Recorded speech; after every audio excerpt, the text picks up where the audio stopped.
सिद्धेभ्यः। ओम नमः सिद्धेभ्यः। ओम नमः सिद्धेभ्यः। हे शांत संत अरिहंत अनंत ज्ञाता, हे शुद्ध बुद्ध जिन सिद्ध अबद्ध धाता, आचार्यवर उवध्याय सुसाधु सिंधु, मैं बार बार तब पाद पयोज बंदू, मैं बार बार तब पाद पयोज बंदू। देवादिदेव श्री चिंतामणि पार्श्वनाथ भगवान की, संत श्रोमणी आचार्य भगवंत गुरुदेव विद्यासागर महामुनिराज की, ज्येष्ठ मुनिराज श्री विनम्र सागर मुनि महाराज की, पूज्य मुनिवासी निर्मत सागर जी, निसर्ग सागर जी, श्रमण सागर मुनि महाराज की, पंच कल्याणक महामहोत्सव की, तीन कमनों कोटि महामुनि राजों की।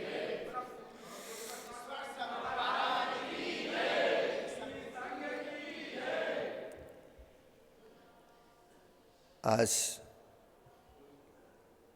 तालबेट नगर का तालबेट नाम आखिरी दिन है, क्योंकि कल से तालबेट नगर का नाम परिवर्तित हो जाएगा।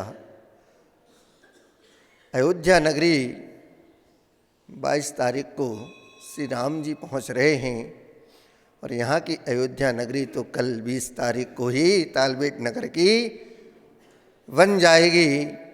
और होने वाले 22 तारीख को जो राम जी वहाँ पहुँचेंगे, हमारे राम जी जो प्रभु श्री राम बनने जा रहे हैं, वो तो 20 तारीख को ही प्रवचन पंडाल में आपको उस अयोध्या नगरी में पहुँच जाएंगे।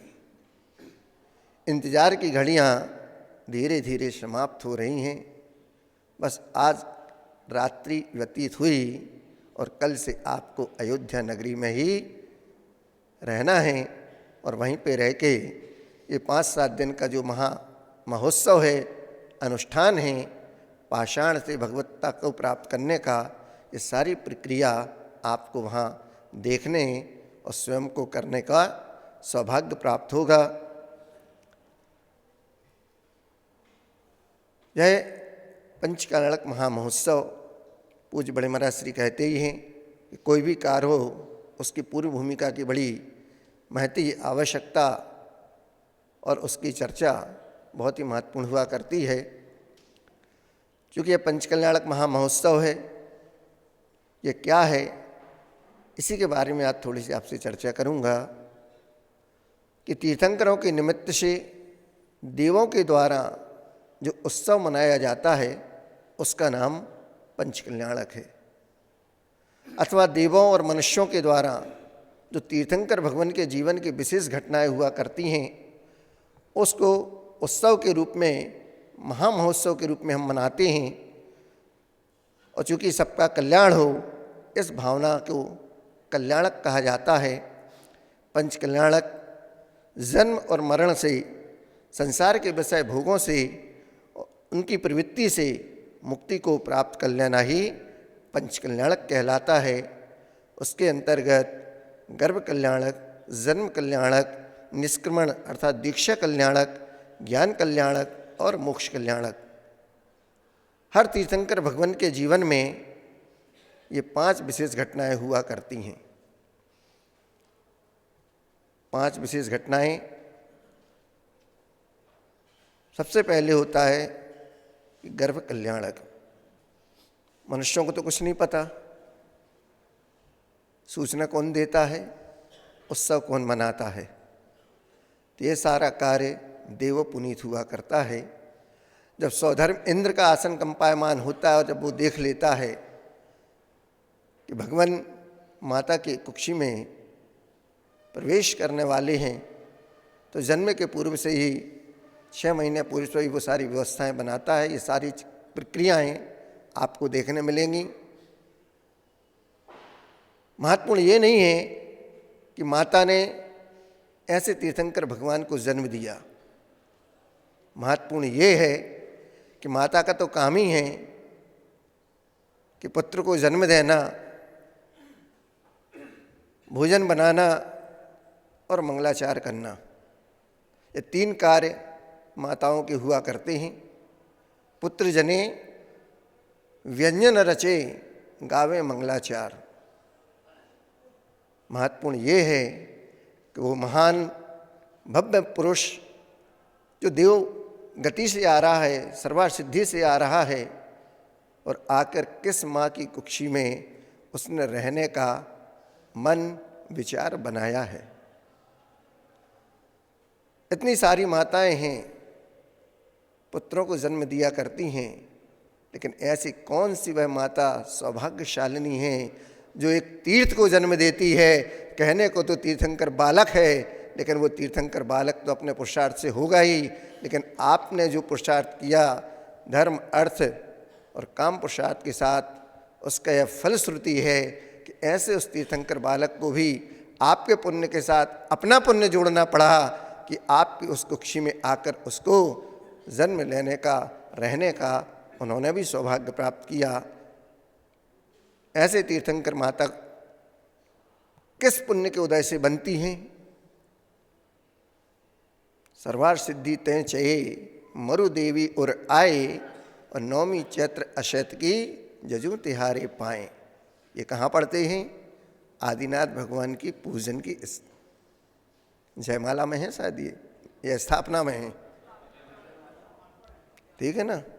तो वो आदिनाथ भगवान जिनका पंचकल्याणक महामहोत्सव मनाएंगे, वो सर्वार सिद्धि से आए और माता मरुदेवी की कुक्षी में रहने का विचार किया। उसमें भी वह गुण गर्भ हुआ करता है माता का, और भी कई प्रकार के उसमें हैं, समय मिलेगा बताएंगे। 9 प्रकार का वह 8-9 प्रकार का गर्भ होता है। उसमें भगवान आके रहे, देवों का आसन कंपायमान हुआ, आके उन्होंने नगरी की रचना की, आदि आदि सारी व्यवस्थाएं की। प्रत्येक धर्म की अपनी प्राचीन परंपरा और संस्कृति व संस्कार हुआ करता है, जिसमें उसका धर्म फलता फूलता रहता है, और सांस्कृतिक परिवेश के साथ उसका नवनिर्माण भी हुआ करता है। पंचकल्याणक महोत्सव प्राचीन संस्कृति परिवेश की पृष्ठभूमि में हुआ करता है, और नवीन संस्कृति के लिए वह प्रेरणा का स्रोत बना करता है।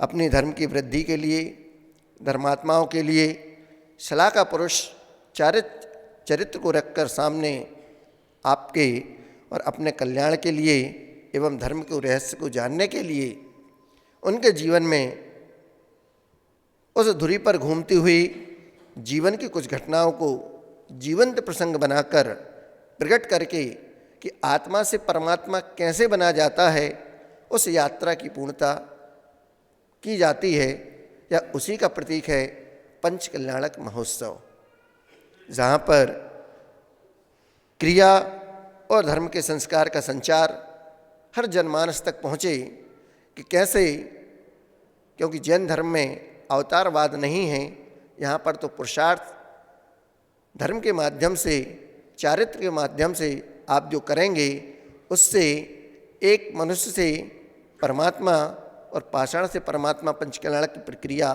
उसको देखेंगे, करेंगे, तो यहाँ पर तो भगवान बना जाता है। केवल भक्त बन सकते हैं, और भक्त बनकर ही भगवान बना जा सकता है। ये प्रक्रिया केवल जैन धर्म ही आपको बताता है। अन्य दर्शन में तो भगवान आते हैं, अवतार लेते हैं, सृष्टि पर विचरण करते हैं, कार्य करते हैं, पुनः चले जाते हैं, पुनः आवश्यकता होती है, पापाचार बढ़ता है, पुनः अवतरित हो जाते हैं। पर जैन धर्म ऐसा नहीं है। जैन धर्म कहता है कि एक बार जिसने जन्म मरण से मुक्ति प्राप्त कर ली, और सिद्धालय में जाके विराजमान हो गए, अब वह दोबारा कभी इस संसार में लौटकर नहीं आएंगे। अनंत काल के लिए वो सुखी हो गए। पंचकल्याणक क्या है, प्रश्न उठता है मन में। तो कहते हैं संसार शरीर भोगों से विरक्त होने का नाम ही वह दीक्षा है, और दीक्षा के बाद ही आत्मकल्याण के लक्ष्य को प्राप्त कर लेना ही पंचकल्याणक कहलाता है। हर तीर्थंकर के काल में ये 5 घटनाएं हुआ करती हैं। अनंत अनिसिद्ध परमिष्टि हो जाते हैं, केवली भगवंत हो जाते हैं, उसमें भी 2 कल्याणक वाले, 3 कल्याणक वाले, 5 कल्याणक वाले आदि आदि। लेकिन तीर्थंकर भगवान के जन्म में ये सारी क्रियाएं घटित हुआ करती हैं उनके जीवन में। संसार के सारे राग, पंचेंद्रिय के विषय भोग और इंद्रिय विषयों से ऊपर उठकर सारे पाप पंख से मुक्ति को प्राप्त कर लेने का नाम ही पंच कल्याणक है। संसार के परिभ्रमण से मुक्त हो जाना अर्थात चारों गति रूप देव, नरक, त्रियंच, मनुष्य, इन चारों गति रूप परिभ्रमण से छूट जाने का नाम ही पंच कल्याणक है। और जन्म मरण और संसार के विषय कषायों की प्रवृत्ति से मुक्ति को प्राप्त कर लेने का नाम पंच कल्याणक हुआ करता है। गर्भ कल्याणक, जिन्होंने गर्भ से हमेशा के लिए मुक्ति को प्राप्त कर लिया, इसका नाम गर्भ कल्याणक है।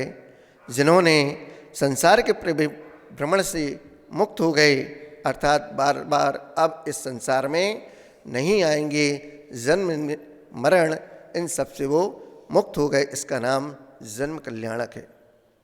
दीक्षा कल्याणक, संसार के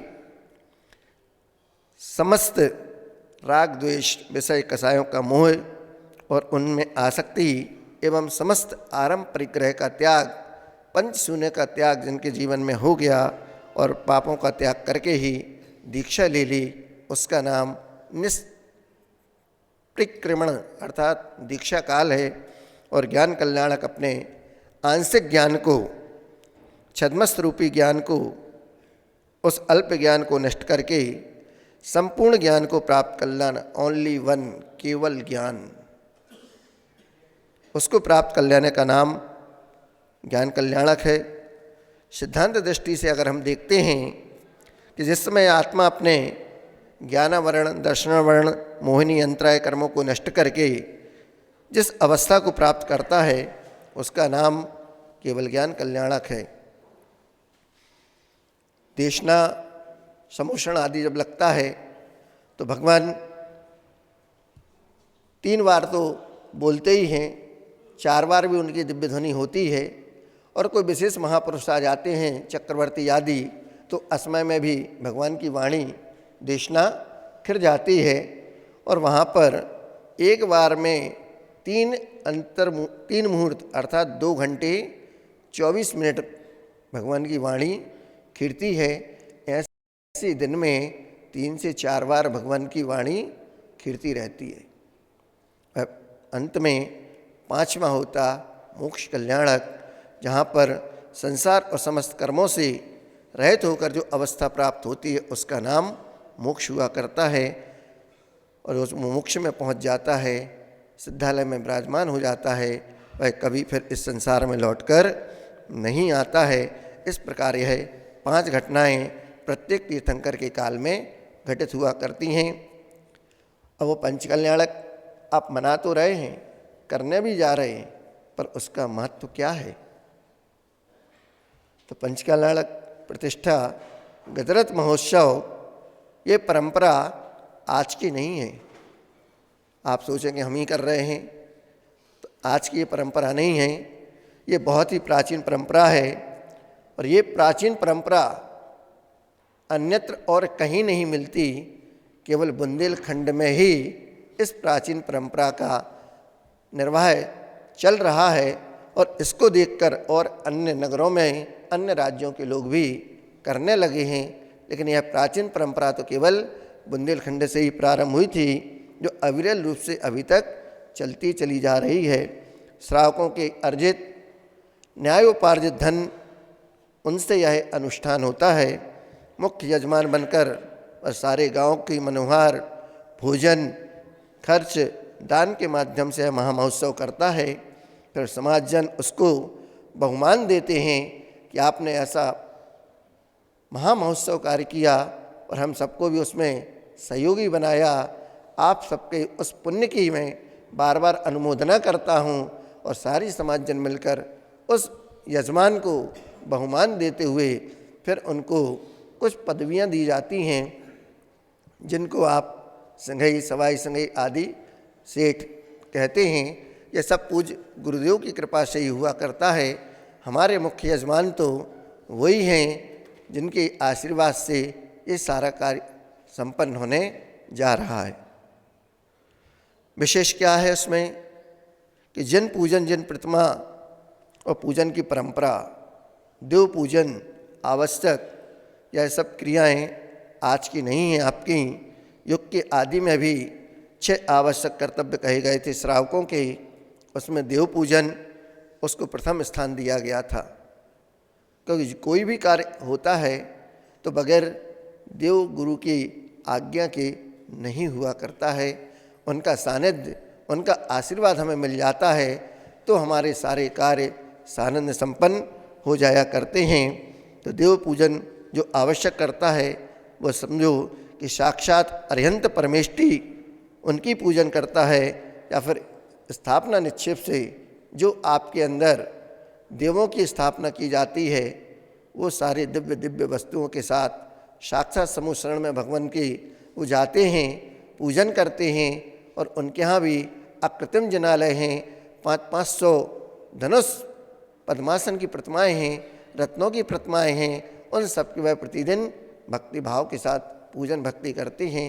अष्टानिक आदि पर्वों में नंदीश्वर में जाके बस जाते हैं। सारी दिव्य वस्तुएं दिव्येण गंधेण दिव्येन यक्षिण दिव्येन फुप्पेण दिव्येन चुन्नेण दिव्येण दीवेण दिव्येण धुवेन, हारी सारी की सारी वस्तुएं दिव्य हुआ करती हैं। हमारे पास क्या दिव्यता है। पानी भी हमारे यहाँ, जल जिसको आप कहते हैं, वो भी जूठा चढ़ाते हैं। महाराज हम तो कुएं से लेके आते हैं, कहाँ हैं, हाथ भी नहीं लगाते, कोई पीता भी नहीं है, मंदिर में कौन पिएगा। वो नहीं कह रहा हूँ, कुएं के जल में अंदर कौन कौन जीव हैं वो तो उसके अंदर ही है ना। फिर क्या कर सकते हैं, वहाँ तो क्षीर सागर का समुद्र का जल है, वहाँ पर जीव राशि से 30 जीव से रहित है वो, लेकिन यहाँ पर तो सब उसके अंदर हैं। लेकिन उसके बाद भी अहिंसा परमो धर्म, हिंसा को नहीं करना, जल को व्यवस्थित लाना, छानना, जीवाणी करना, जितना अच्छे से अच्छा हम कर सकते हैं अपने पुरुषार्थ को करते हैं, तब जाके उस जल को प्राशुक बनाकर फिर हम जल के द्वारा जल की शुद्धि करते हैं, तब जाके उस क्षीर सागर के जल की हम उसमें स्थापना कर लेते हैं। तब जाके फिर प्रभु जी का अभिषेक कर कर उनके चरणोदक को, उनके गंधोदक को माथे पर लगाकर अपने आप को धन्य करते हैं। स्थापना निक्षेप से ऐसे पंचकल्याणकों में प्रतिष्ठित निर्गंत गुरुओं के द्वारा उन भगवान की पूजन भक्ति और उनका सूर्य मंत्र आदि के द्वारा प्रतिष्ठित किया जाता है। वह भक्ति हमारे कर्म निर्वाह के लिए कारण बनती है, हमारे लिए निश्रेयस और अभ्युदय उन दोनों का पुण्य भी बंद कराती है, सुख का अनुभव कराती है। वह प्रतिदिन की क्रिया जिसको आप सम्यक्त वर्धनी कहते हैं, उन क्रियाओं के दान पूजन के माध्यम से वह अपने धर्मात्मा होने की घोषणा करता है। तभी तो वह नर से नारायण बनने से, आत्मा से परमात्मा के बनने की इस प्रक्रिया में अपना सहयोग देता है और कार्य करता है। पंचकल्याणक हमें यही सिखाता है कि नर से नारायण कैसे बना जाता है। इसकी प्रक्रिया को आप बहुत ही अच्छे ढंग से करेंगे भी, देखेंगे भी और समझने का प्रयास भी करेंगे, क्योंकि जीवन के वह अमूल्य क्षण हैं जो शायद कई व्यक्तियों के जीवन में नहीं आ पाता है और वह इस संसार से भी चले जाते हैं। लेकिन हम सबका यह परम सौभाग्य है कि हम इस यज्ञ में अपनी आहुति भी देंगे, सहयोग भी करेंगे और साथ में नर से नारायण बनने का जो पुरुषार्थ है, आज नहीं तो कल निश्चित रूप से इस मार्ग पर हम चारित्र रूप, संयम रूप को धारण करके अपने जीवन की उस धन्यता को धन्य करेंगे। कहते हैं कि पुनरपि जननम पुनरपि मरणम पुनरपि जननी जठरे शयनम, यह संसारे खलु दुस्तारे कृपया पारे यही कृपालु। अर्थात जन्म तो जगत की और जन्म मरण का ही परंपरा का एक अंग हुआ करता है। जन्म तो जगत की, जन्म मरण ये परंपरा संतति चली आ रही है, यह उसका एक अंग है। फिर आप कल्याणक इसको कैसे कह रहे हो? तो यही कहते हैं कि प्राणियों के जन्म मरण जन्म पूर्वक मरण और मरण पूर्वक जन्म ये अनादिकाल से होता चला आ रहा है।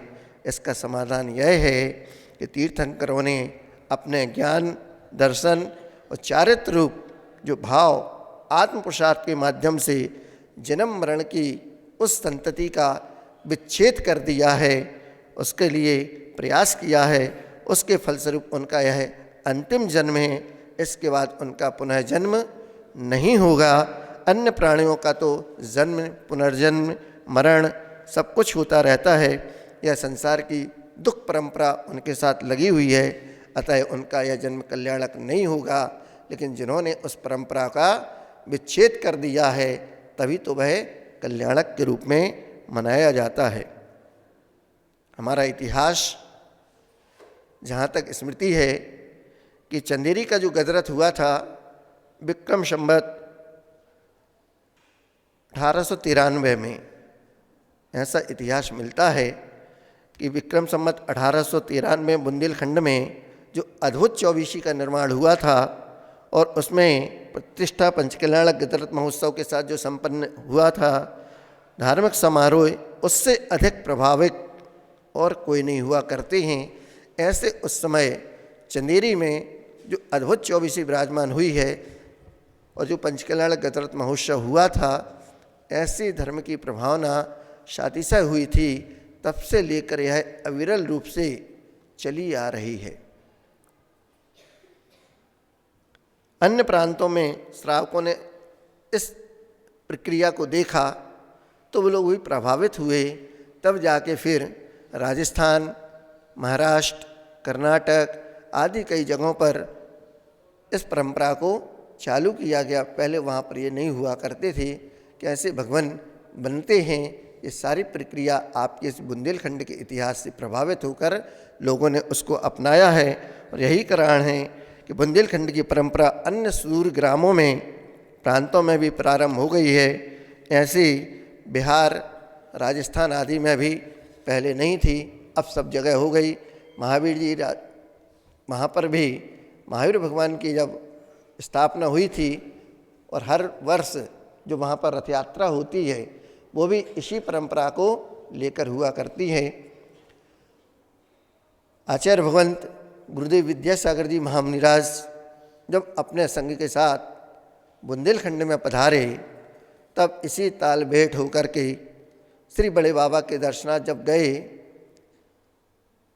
और जब यहाँ की प्रक्रिया उन्होंने देखी, क्योंकि सबको अतिशय का ज्ञान है, जानकारी है, फिर भी कुछ बच्चे आते हैं, पूछ लेते हैं, महाराज कौन सा समय था वो, हम लोग तो जन्म नहीं लिए, गुरुदेव ने किसको देखा, क्या किया?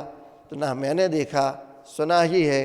फिर भी उस तालबेट नगरी को इसलिए देखने आए थे कि भैया गुरुदेव को जिसने रोका है वो संस्कारों की संस्कारधानी तालबेट नगरी बाजू में है बबीना, जो कहते हैं ना बीना जिसकी कभी बनी ना, वो बबीना। तो अब बना लो, क्योंकि मौका भी है, दस्तूर भी है और हम सब एक दूसरे से सहयोगी बनकर इस कार्य को कर रहे हैं तो बहुत अच्छा है।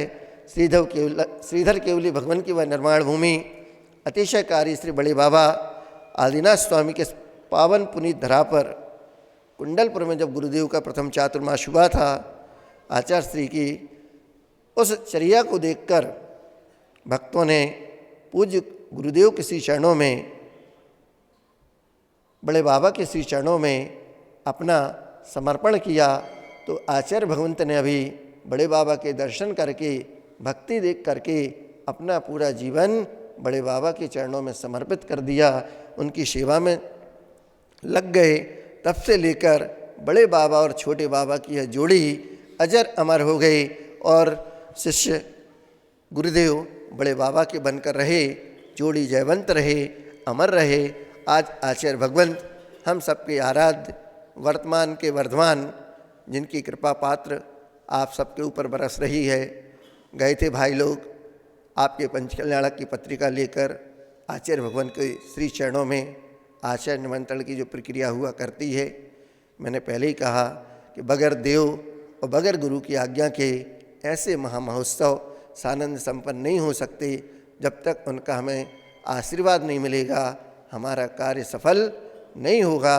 लेकिन जैसे ही गुरुदेव ने आशीर्वाद दिया, प्रकृति भी अपना रंग दिखा रही है, हो सकता है आपके कार्यक्रम को प्रारंभ होते होते वो भी अपना सब व्यवस्थित कर दे और उसके बाद में आपको कोई परेशानी ना हो, इसलिए उसने पूर्व में ही अपना सारा रंग दिखा दिया ताकि बाद का कार्यक्रम आपका सानंद संपन्न हो सके। आचार्य श्री भगवंत उनका आशीर्वाद हम सबके ऊपर सदा बना रहे। और आचार्य श्री ने यहाँ अपनी जो धार्मिक परंपराएं हैं बुंदेलखंड की, श्रावकों के सदाचार की और उनके संस्कार की, ये सारी चीज़ें गुरुदेव के मन मस्तिष्क पर बहुत अधिक प्रभाव डालती हैं। गुरुदेव भी उससे प्रभावित हुए हैं, तभी तो तालबेट का नाम गुरुदेव के प्रवेश करने के साथ ही जुड़ गया। जब भी तालबेट का नाम आता है वो अतिशय तो सामने आ ही जाता है कि मात्र एक उस संस्कार के कारण कि जल की जीवाणी कैसे की जाती है ये तो हर कोई कर लेता है, लेकिन जो कोपर साथ में रखा था, नीचे परात रखी थी कि व्यर्थ का पानी नीचे ना बहे, गुंडी में जाए और वो बाहर थोड़ा बहुत गिरे तो बह के ना जाए, कोपर में रहे, पुनः उसकी हम छान के जीवाणी करके वापस कर दें। इतना सूक्ष्म कहने को तो क्या है, समय नहीं है। यूज एंड थ्रो, ढक्कन खोले पी और फेंके एक्वागार्ड और क्या क्या, लेकिन वो परंपरा आज भी जीवित है। तभी जाकर अहिंसा महाव्रत का पालन हो सकता है कि जिसके जीवन में छोटे छोटे नियम हैं, नियम कोई छोटे नहीं हुआ करते हैं। आपकी नज़रों में भले वो छोटा हो, नियम तो नियम हुआ करता है। एक भी छोटा नियम अगर जीवन में आपने निर्दोष रूप से पालन कर लिया तो आपने अपने जीवन को निश्चित रूप से भगवान के मार्ग में लगा दिया और वो नियम आपको आज नहीं तो कल भगवत्ता सत्ता तक पहुंचाता है, भगवान बना देता है। ये छोटे छोटे नियम लेकर ही तो हमारे सारे वर्तमान युग के ग्रंथ भरे हुए हैं उन उदाहरणों से कि जिन्होंने अपने जीवन में न जैन कुल पाया, न जैन परंपराओं को जाना, न कभी पानी छान के पिया, उसके बाद भी अंतिम समय में समाधि संलेखना मरण पूर्वक अपने जीवन को त्याग दिया। आगे जाकर देव पर्याय मिली, देव पर्याय से मनुष्य बने और अपने जीवन का कल्याण किया। छोटे छोटे नियम भी एक दिन बहुत बड़े हो जाते हैं और घुटनों के बल चलने वाले अपने बल पंजों पर खड़े होकर चलने लग जाते। ये छोटे छोटे बालकों को देखते हैं, आते हैं सुबह दोपहर शाम, ये इनकी ही परंपरा आपने अगर सुधार दी, इनको संस्कारित कर दिया तो आज के नहीं कल के तीर्थंकर आने वाले बालक उस रूप में आपको मिलेंगे, क्योंकि उसी परंपरा में हमने जन्म लिया है। जिस प्रकार से कभी बनिए के बेटे को तराजू पकड़ना नहीं सिखाया जाता, आचार्य भगवंत कहते हैं ये कि बनिए के बेटे को कभी तराजू पकड़ना नहीं सिखाया जाता है और ड्राइवर के बेटे को कभी स्टीयरिंग पकड़ना घुमाना नहीं सिखाया जाता है। उसी प्रकार से हम तीर्थंकर की परंपरा में जन्म लेने वाले हैं। अपने जीवन को अगर उनके मार्ग पर संयम और चारित्र के रूप में डाल दिया तो निश्चित आज भक्त बने हैं, कल भगवान बनने में देरी नहीं लगती, क्योंकि भक्त बनकर ही तो भगवान बना जा सकता है। पंच कल्याणक हमारे लिए यही शिक्षा देता है कि नर से नारायण बनने की प्रक्रिया जो है, पाषाण से भगवान बनने की प्रक्रिया जो है, ये पंच कल्याणक के माध्यम से ही हुआ करती है।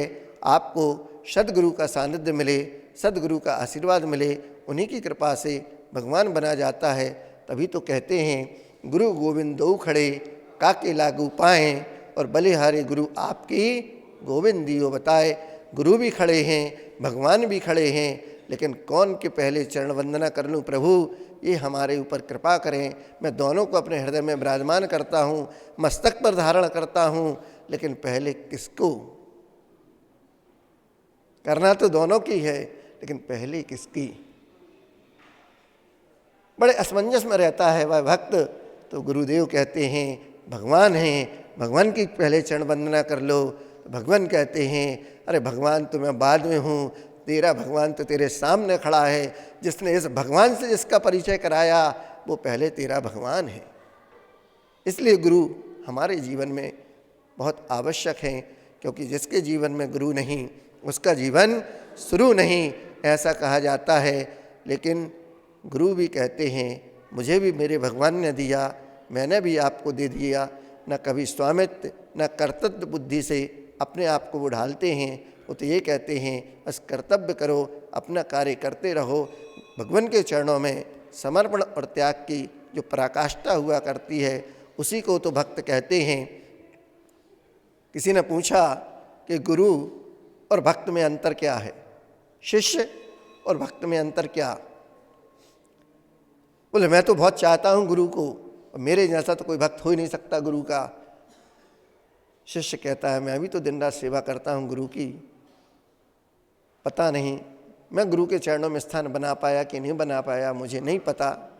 लेकिन इतना जरूर जानता हूँ कि मैंने तो अपना गुरु उन्हीं को बनाया, उन्हीं को मानता हूँ, उन्हीं के चरणों में पूरा त्याग समर्पण सब कुछ कर दिया। अब मेरे पास क्या है? तो शिष्य गुरु में अंतर इतना ही हुआ करता है कि शिष्य को गुरु चाहता है और भक्त गुरु को चाहता है। आप कभी कभी समय समय पर आते हैं और चले जाते हैं, कम वक्त हुआ करते हैं। ध्यान रखना, बा नहीं बोला, वाह बोला साथ में, क्योंकि कम वक्त बोलने पर आपको बुरा लग सकता है। वो कम वक्त नहीं बोल रहा, कम वक्त, जिसके पास समय कम होता है ऐसा ही कम वक्त वाले भक्त हुआ करते हैं। लेकिन जो गुरु के चरणों में आ जाए श्रद्धा समर्पण के साथ, त्याग के साथ, और उनके चरणों में आके रह जाए, फिर वापस ना जाए, उसी का नाम शिष्य हुआ करता है। ऐसे भक्त और शिष्य हम सब गुरु के चरणों में आते रहें, बने रहें, तो उनकी कृपा से भी हमारा जीवन धन्य हो जाएगा। ऐसे आचार्य भगवंत के बड़े बाबा के चरणों में जब से आए और बुंदेलखंड की धरा पर उन्होंने अपना समूषण लगाया कि धूप लगे ना ठंड, जय बाबा बुंदेलखंड, ये कहावत ही प्रसिद्ध हो गई। और ये 1977 में जब सिद्ध क्षेत्र द्रोणगिरी जी में, छतरपुर जिले के अंतर्गत वो आता है द्रोणगिरी, इसके बाद अनेक स्थलों में भी आचार्य श्री के सत्संग सानिध्य में पंच कल्याणक गदर्थ महोत्सव होते रहे हैं, होते जा रहे हैं। संसार के परिभ्रमण से मुक्ति प्राप्त करने का नाम पंच कल्याणक हुआ करता है, और जन्म मरण संसार के विषय कसायों से ही मुक्ति प्राप्त करने का नाम पंच कल्याणक है। ऐसे संसार के सारे पंकों से, पापों से मुक्ति को जो प्राप्त कर लेता है वह निश्चित एक दिन पंच कल्याणक के माध्यम से अपने जीवन को भी धन्य कर लेता है। ऐसे पंच कल्याणक गदर्थ महामहोत्सव तालबेट नगर की समाज ने करने का जो सौभाग्य प्राप्त किया, आज सबके पुण्य की अनुमोदना के साथ साथ सारे जहाँ के लोग आपकी ओर निहार रहे हैं, देख रहे हैं, और आने का भी वो भी मन बना रहे हैं, वो भी आएंगे, वो भी आपकी इस आहुति में अपनी समिधाएं कुछ कुछ निछावर करेंगे और उस यज्ञ में सहयोग देकर शातिशय पुण्य लाभ अर्जन करेंगे। सबको मिलकर एकजुट होकर इस सारे कार्य को करना है। कैसे करना है वो सब समय समय पर पूज्य बड़े महाराज श्री बताते रहेंगे, दिशा निर्देश देते रहेंगे। बस हमको समय का ध्यान रखना है। एक हफ्ते बस ये रखना, आराम अब नहीं करना है, हो गया आराम, अब तो आराम को छोड़कर भगवान को कैसे बनना है, इस प्रक्रिया को, एक एक चीज़ को, एक एक क्रियाओं को देखकर और रहने का वहीं पर आपको प्रसाद करना है।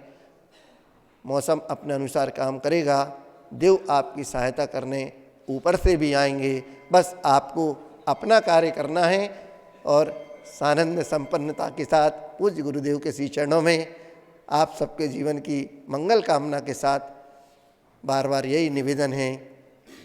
तरिणी विद्या सागरे गुरु तारो हमें शीस, करुणा करो वहीं से दो आशीष। संत श्रोमणी आचार्य भगवंत गुरुदेव विद्यासागर महामुनि राज की